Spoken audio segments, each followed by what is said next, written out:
નમસ્કાર વિદ્યાર્થી મિત્રો, સ્ટડી માસ્ટર યુટ્યુબ ચેનલમાં આપ સૌનું હાર્દિક સ્વાગત છે। આજે આપણે જોવાના છે ઓર્ગેનિકના પ્રેક્ટિકલ્સ, બરાબર। તો એમાં કઈ કઈ કસોટીઓ આપણે જોવાની છે, પહેલાં આપણે કસોટી જોઈ લઈએ અને પછી તમારા માટે એક મસ્ત મજાનો પ્રેક્ટિકલ છે, જેથી કરીને તમને પહેલાં કસોટી ખબર હોય, તમને એમ ખબર પડી જાય કે આ રીતે મારી પ્રેક્ટિકલ કરવાનો છે।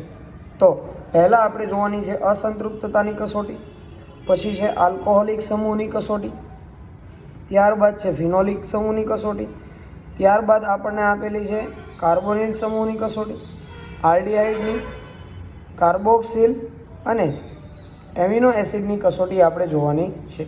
સૌપ્રથમ આપણે વાત કરીએ તો વિદ્યાર્થી મિત્રો, અહીંયા મેં તમારી માટે લખીને જ રાખેલું છે, બરાબર। એકદમ શોર્ટમાં લખેલું છે કે ભાઈ તમારે પદાર્થ લેવાનો છે, આલ્કોહોલ લેવાનો છે, Na2CO3 નાખવાનો અને KMnO4 નાખી દેવાની છે। જ્યારે ઉપર દર્શાવેલી બંને કસોટીઓના હકારાત્મક પરિણામ મળશે ત્યારે સંતૃપ્તતા હાજર હશે। જો અહીંયા લખેલું છે કે કસોટીઓ હકારાત્મક પરિણામ આપે તો અસંતૃપ્તતા નિશ્ચિત થાય છે, બરાબર છે। અસંતૃપ્ત કે સંતૃપ્ત તમારે પહેલાં એ જાણી લેવાનું છે। ત્યારબાદ જોઈએ તો કે ભાઈ જો અહીંયા મેં પહેલી કસોટી માટે લખેલું છે કે પદાર્થ છે, પાણી નાખો, એમાં સેરિક એમોનિયમ નાઇટ્રેટ નાખી દો, લાલ રંગ આવે તો આલ્કોહોલિક સમૂહ હાજર છે। એક સમૂહ હાજર થઈ ગયા બાદ તમારે બીજા કોઈ પણ સમૂહના પ્રેક્ટિકલ કરવાની જરૂર નથી, બરાબર છે। ચાલો, ઓકે। અહીંયા જો બીજી વસ્તુ લખેલી છે પદાર્થ પ્લસ FeCl3, જો વાદળી, લીલો, જાંબલી રંગ આવે તો ફિનોલિક સમૂહ હાજર। વિદ્યાર્થી મિત્રો, તમે માર્ગદર્શિકાની અંદર પેજ નંબર નોંધતા જજો, અને તમારે જો આ વસ્તુની જરૂર પડે તો આ પણ તમે પેન્સિલથી લખી શકો છો, બરાબર છે। તમે એક્ઝામમાં આવી રીતે લખીને પણ લઈ જઈ શકો છો। ચાલો, કાર્બોનિલ સમૂહની કસોટી કરવાની છે, બરાબર છે। કાર્બોનિલ સમૂહની કસોટી કરવા માટે તમારે સૌપ્રથમ પદાર્થ લેવાનો છે, આલ્કોહોલ અને 2,4-DNP નાખવાનો છે। નારંગી, પીળો અને લાલ રંગ આવે તો આલ્ડીહાઇડ અથવા કીટોન સમૂહ હાજર હશે, બરાબર છે। જો ઉપરની કસોટી હાજર હોય તો સ્કીપ કસોટી કરીને ચેક કરવું કે ઘાટા ગુલાબી રંગનું દ્રાવણ બને તો આલ્ડીહાઇડ સમૂહ હાજર અને કીટોન સમૂહ ગેરહાજર છે। સ્કીપ કસોટી પણ મેં અહીંયા ટૂંકમાં લખેલી છે, બરાબર। તમારે પદાર્થ લેવાનો છે, આલ્કોહોલ પ્લસ સેક્રિક એસિડ નાખી દેવાનો છે। જો ઘાટા રંગનું ગુલાબી દ્રાવણ આવે તો તમારે સ્કીપ કસોટી પ્રેઝન્ટ છે, ઓકે। અને સ્કીપ કસોટી પ્રેઝન્ટ હોય તો આલ્ડીહાઇડ હાજર અને કીટોન ગેરહાજર તમારે દર્શાવવાનું રહેશે। ત્યારબાદ વિદ્યાર્થી મિત્રો, પેજ નંબર 95 પર આપણને આપેલી છે કાર્બોક્સિલ સમૂહ માટેની કસોટી, ઓકે। તો તમારે પદાર્થ લેવાનો છે, અંદર NaHCO3 નાખવાનો છે, CO2 ના ઉભરા જોવા મળે તો કાર્બોક્સિલ સમૂહ હાજર છે, અન્યથા હાજર નથી, ઠીક છે। ચાલો હવે આગળ જોઈએ। પછી તમારી પ્રક્રિયા છે એમિનો સમૂહ માટેની।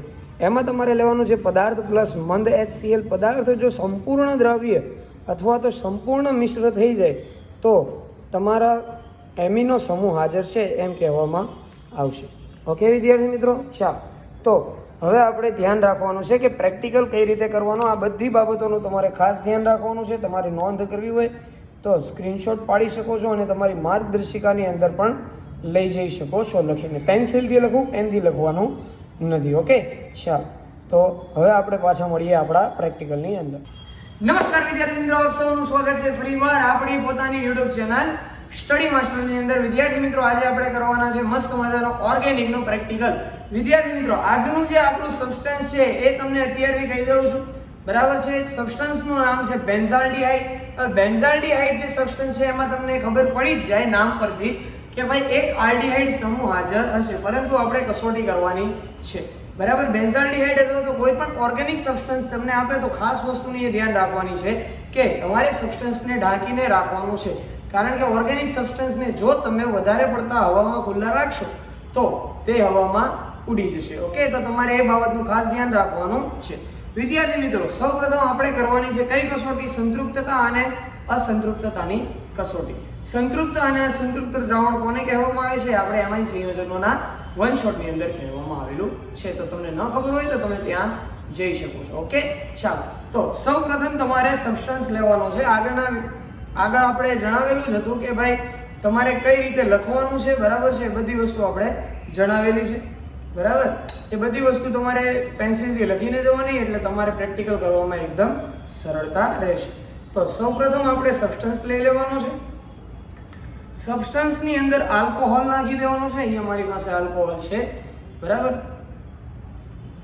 જો કોઈ કારણોસર કોઈ લેબમાં આ સુવિધા ન હોય, બરાબર છે, એટલે કે કોઈ કમ્પાઉન્ડ ન હોય, તો તમને કહી દેવામાં આવશે કે ભાઈ આ કસોટી કરવાની તમારે જરૂર નથી. ઓકે, તો હું આમાં આલ્કોહોલના 2-3 ટીપા નાખી દઉં છું. ઓકે, આલ્કોહોલ મેં થોડોક એવો નાખી દીધો છે. પછી ત્યારબાદ મારે નાખવાનો છે Na2CO3. આપણે કેમિસ્ટ્રીમાં એક ફાયદો છે કે ભાઈ આપણે બધી જ રિએક્શન છે જોઈને કરવાની છે. અહીંયા મારી પાસે Na2CO3 છે. ઓકે, Na2CO3 નાખી દીધા બાદ મારે કરવાની છે KMnO4. એટલે કે KMnO4 નાખું, જો રંગ દૂર થઈ જાય, બરાબર, તો દ્રાવણ અસંતૃપ્ત છે અથવા તો દ્રાવણ, અને જો રંગ દૂર ન થાય તો દ્રાવણ સંતૃપ્ત છે.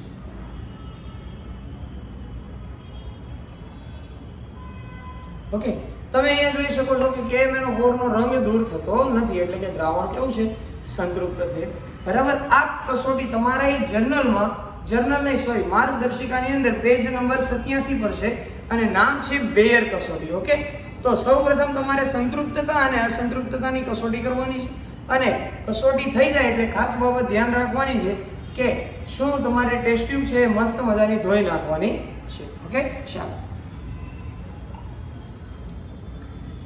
ત્યારબાદ વિદ્યાર્થી મિત્રો આપણી પાસે છે સેરિક એમોનિયમ નાઇટ્રેટ કસોટી. પેજ નંબર 89 પર આપેલી છે માર્ગદર્શિકાની અંદર, બરાબર, જેમાં તમારે આલ્કોહોલ ફાઇન્ડ કરવાનો છે. બરાબર, એટલે કે જો આલ્કોહોલ સમૂહ હાજર હોય તો આ કરવાનો છે. ઓકે, ચાલો.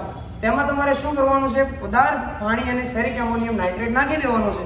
જો લાલ રંગ આવે તો આલ્કોહોલિક સમૂહ હાજર છે. બરાબર. અત્યારે હું આ કસોટી કરતો નથી, કારણ કે મને ખબર છે કે ભાઈ આલ્ડીહાઇડ સમૂહ હાજર છે. ઓકે, અને એક બીજી કસોટી આપણે કરવાની છે ફેરિક ક્લોરાઇડ કસોટી, જેમાં તમારે શું કરવાનું છે? તો સૌપ્રથમ આપણે લઈ લેવાનો છે પદાર્થ.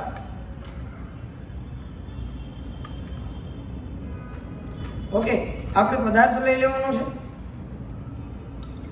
એની અંદર જો તમારી પાસે 7 pH વાળું પાણી અવેલેબલ હોય તો તમારે 7 pH વાળું પાણી નાખવાનું છે. અન્યથા તમે નળનું પાણી પણ યુઝ કરી શકો છો. મારી પાસે 7 pH વાળું પાણી છે તો હું 7 pH વાળું પાણી નાખું છું.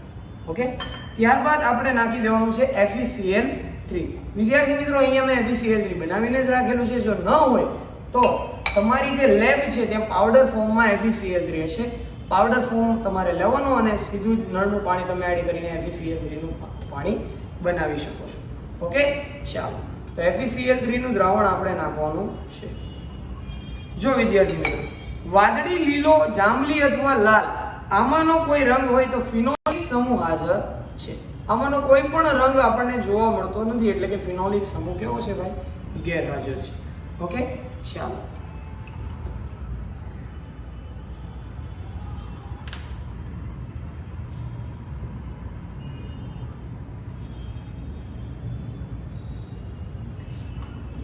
ચાલો, તો હવે આપણે કરવાની છે આલ્ડીહાઇડ અને કીટોન સમૂહની કસોટી છે. પેજ નંબર 92 પર આપેલી છે. તેમાં શું કરવાનું છે? તો કે ભાઈ સૌપ્રથમ આપણે પદાર્થ લઈ લેવાનો છે.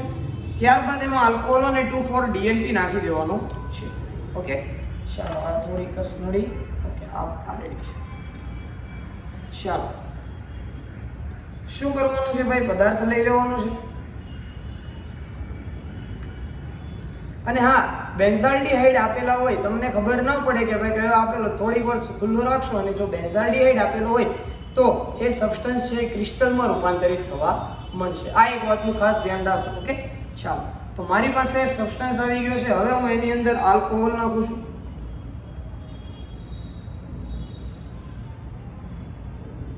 ઓકે, ત્યારબાદ એની અંદર હું 2,4-DNP મેં ઓલરેડી બનાવીને રાખેલું છે. એ 2,4-DNP હું નાખી દઉં છું. ઓકે,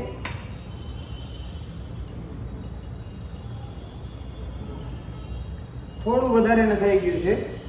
બરાબર. જો આવું કંઈ થાય તો તમારે અડધો સબસ્ટન્સ ઢોળી નાખવાનો છે. ઓકે, ચાલો. 2,4-DNP નાખી દીધા બાદ જો નારંગી, પીળો અથવા તો લાલ રંગ તમને જોવા મળશે. ઓકે, નારંગી, પીળો અથવા તો લાલ રંગ. આ રીતનો જો તમને કોઈ રંગ જોવા મળે તો તમારે સમજી જવાનું કે આલ્ડીહાઇડ અને કીટોન સમૂહમાંથી કોઈ એક કસોટી હાજર હશે, એટલે કે કોઈ એક વસ્તુ હાજર હશે. ઓકે, જો ઉપરની કસોટી હાજર આવે તો સ્ટીફ કસોટી કરીને ઘાટા ગુલાબી રંગનું દ્રાવણ બને તો આલ્ડીહાઇડ સમૂહ હાજર હોવો જોઈએ. ઓકે, હવે મને ખબર છે કે બેન્ઝાલ્ડીહાઇડ છે એટલે કે આલ્ડીહાઇડ સમૂહ હાજર છે, તો શું થવું જોઈએ? તો કે ભાઈ સ્ટીફ કસોટી પ્રેઝન્ટ આવી જોઈએ, ઘાટા ગુલાબી રંગનું દ્રાવણ બનેલું હોવું જોઈએ. ઓકે, તો સૌપ્રથમ આપણે પહેલા તો આ કસનળીને ધોઈ નાખવાની છે સારી રીતે. ત્યારબાદ શું કરવાનું છે? સ્કીપ રિએજન્ટ તમને આપેલો હોય, જો સ્કીપ રિએજન્ટ તમારી શાળામાં ન હોય, મોસ્ટ ઓફલી બધી શાળામાં હશે, પણ જો બાય ચાન્સ કોઈ શાળામાં ન હોય તો તમને કહી દેવામાં આવશે કે ભાઈ આલ્ડીહાઇડ નથી, એટલે તમારે કીટોન પ્રેઝન્ટ લખી નાખવાનું છે. ઓકે, ચાલો. તો સૌપ્રથમ આપણે સબસ્ટન્સ લેવાનું છે, બરાબર છે. ત્યારબાદ તેની અંદર પાછો આલ્કોહોલ નાખી દેવાનું છે. ઓકે, મારે કસનળી ધોવાની અંદર થોડી એવી ભૂલ થઈ ગઈ લાગે છે એટલે એનો પીડું છે, બરાબર. જો તમે આવી ભૂલ કરશો તો તમારે પણ થોડીક એવી મિસ્ટેક થવાની સંભાવના છે. ઓકે, એટલે તમારે કસનળીને શું કરવાનું છે ભાઈ? પૂરેપૂરું મસ્ત મજાનું ધોઈ નાખવાની છે સરખી રીતે. અને જો વધારે પડતી કસનળી એટલે કે 5 કે 6 કસનળી લઈ ગયા હોય તો તમારે શું કરવાનું છે? બીજી ટેસ્ટ ટ્યુબનો યુઝ કરવાનો છે. ઓકે, મારી પાસે અહીંયા બીજી ટેસ્ટ ટ્યુબ છે, હું એનો યુઝ કરું છું. ઓકે, ચાલો. તો શું કરવાનું છે ભાઈ? એક મસ્ત મજાનું સબસ્ટન્સ અંદર નાખી દેવાનું છે. ઓકે, ત્યારબાદ એની અંદર આલ્કોહોલ નાખવાનું છે.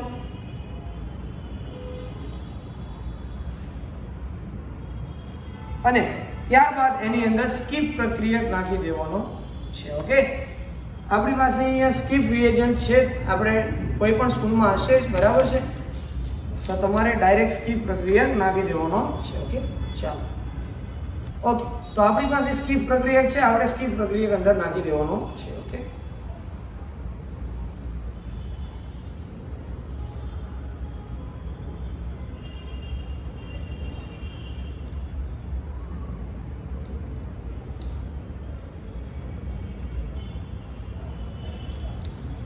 ઓકે, જો સ્કીપ પ્રક્રિયક જેમ જેમ હું ઉમેરતો જાઉં છું, અહીંયા મારી બોટલમાંથી ટીપે ટીપે જ પડે છે, બરાબર છે. પણ જેમ જેમ હું સ્કીપ પ્રક્રિયક ઉમેરતો જાઉં છું એમ મારી પાસે એક ગુલાબી રંગનું દ્રાવણ આવતું જાય છે.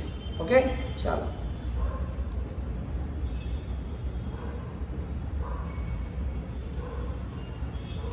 ઓકે વિદ્યાર્થી મિત્રો, એનો મતલબ કે ગુલાબી રંગનું દ્રાવણ આવે છે તો હું એમ કહી શકું કે મારી પાસે જે છે એ આલ્ડીહાઇડ સમૂહ CHO છે, બરાબર છે. અને આપણી પાસે જે સબસ્ટન્સ હતો એમાં પણ બેન્ઝાલ્ડીહાઇડ એટલે કે CHO સમૂહ છે. તમને કોઈ પણ એક કાર્બનિક પદાર્થ મળી જાય તો હવે તમારે આગળની પ્રક્રિયા કરવાની જરૂર નથી. તો જો તમને કોઈ પણ પ્રકારના પ્રેક્ટિકલમાં તકલીફ પડેલી હોય તો એક નંબર તમને સ્ક્રીન પર દેખાતો હશે, એ નંબર પર મેસેજ કરી દેવા વિનંતી. બધા જ વિદ્યાર્થીઓને સ્ટડી માસ્ટરની પૂરેપૂરી ટીમ તરફથી પ્રેક્ટિકલની એક્ઝામ માટે બેસ્ટ ઓફ લક અને ખૂબ ખૂબ અભિનંદન.